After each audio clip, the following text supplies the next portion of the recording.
ನಾವು ಫಾಲೋಗೊಳ್ತೀವಿ. ನಮ್ಮ ಅಶೋಕ್ ಅವ್ರು ಏನ್ ಕರಿತಾ ಹೋಗ್ಬೇಕು ಅಶೋಕ್ ಅವ್ರು ಕರ್ಬೇಕು ಅಷ್ಟೇ ಮಾತ್ರ. ಉತ್ತರ ಕರ್ನಾಟಕದ ವಿಚಾರ ಬಂದಾಗ ಎಲ್ಲಾರು ಒಂದ್ ಆಗೋದಿಲ್ಲ ಅಂತ ಹೇಳಿ ಬಹಳ ಜನರು ಇದು ಆರೋಪ ಇದೆ. ನೀನ ಮಾಡಿಸ್ಬಾ ಡ್ಯಾಡಿ ಎಲ್ಲಾ ಪಕ್ಷಾತೀತವಾಗಿ ಒಂದಾಗಿ ಧ್ವನಿ ಎತ್ತಬೇಕನ್ನುವಂತ ಜನರ ಬಯಕೆ ಇದೆ. ಇಲ್ಲಪ್ಪ, ಎಲ್ಲಾರು ಒಂದಾಕು. ಉತ್ತರ ಕನ್ನಡ ಬಂದಾಗ ಎಲ್ಲಾರು ಪಕ್ಷಾತೀತವಾಗಿ ಎಲ್ಲಾರು ಪಕ್ಷ ಒಂದಾಗಿ ಉತ್ತರ ಕನ್ನಡ ನೀರಾವರಿ ಸಮಸ್ಯೆ ಇರ್ಬೋದು, ಆರೋಗ್ಯ ಸಮಸ್ಯೆ ಇರ್ಬೋದು, ಯಾವ ಎಲ್ಲದಕ್ಕೂ ಒಂದಾಗಿ ಹೋರಾಡ್ತೀವಿ. ಅದರಲ್ಲಿ ಪಕ್ಷ ಮಾಡೋದಿಲ್ಲ, ಜಾತಿ ಮಾಡೋದಿಲ್ಲ. ಈಗ ರಾಜ್ಯದಲ್ಲಿ ಅಧಿಕಾರ ಅಭಿವೃದ್ಧಿ ಆಗ್ತಾ ಇಲ್ಲ ಅನ್ನುವಂಥದ್ದು ಬಹಳಷ್ಟು ಚರ್ಚೆ ಆಗ್ತಾ ಇದೆ. ಅದರ ನಡುವೆ ಸಿಎಂ ಅವರು ಡಿಸಿಎಂ ಅವರು ಬ್ರೇಕ್ಫಾಸ್ಟ್ ಮೀಟಿಂಗ್ ಅಲ್ಲಿ ಕಾಳಹರಣ ಮಾಡ್ತಾರೆ. ಅವ್ರ ಪಕ್ಷದ ಆಂತರಿಕ ಸಮಸ್ಯೆ ಸಂಬಂಧ ಇಲ್ಲ. ಅವ್ರು ಯಾರು ಮುಖ್ಯಮಂತ್ರಿ ಸಿದ್ದರಾಮಯ್ಯ ಮುಂದುವರಿತಾರೋ, ಸತೀಶ್ ಜಾರಕಿಹೊಳಿ ಹಾಕೋರು, ಪರಮೇಶ್ ಹಾಕೋರು, ಕರಿಯಾಕ ನಮ್ಗೆ ಗೊತ್ತಿಲ್ಲ.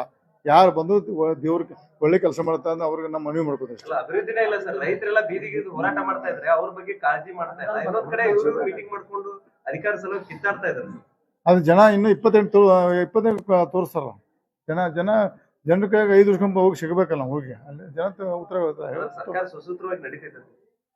ಇಲ್ಲ, ನಾವು ನಡಿಬೇಕನ್ನಾರ 5 ವರ್ಷ ಮ್ಯಾಂಡೇಟ್ ಕೊಟ್ಟಾರ. 5 ವರ್ಷ ಒಳ್ಳೆ ಕೆಲಸ ಮಾಡಬೇಕು. ಬಂಪರ್ ಆಗಿ ಅವ್ರಿಗೆ ನಂಬರ್ ಕೊಟ್ಟಾರ. ಅದನ್ನ ದುರುಪಯೋಗ ಮಾಡ್ಕೊಂಡು ಒಳ್ಳೆ ಕೆಲಸ ಹೋಗುತ್ತೆ. ಇದು ಸಂದರ್ಭ ಹೇಳಕ್ಕೆ ಇಚ್ಛೆ ಪಡ್ತೇವೆ. ಮತ್ತೆ ಥ್ಯಾಂಕ್ ಯು.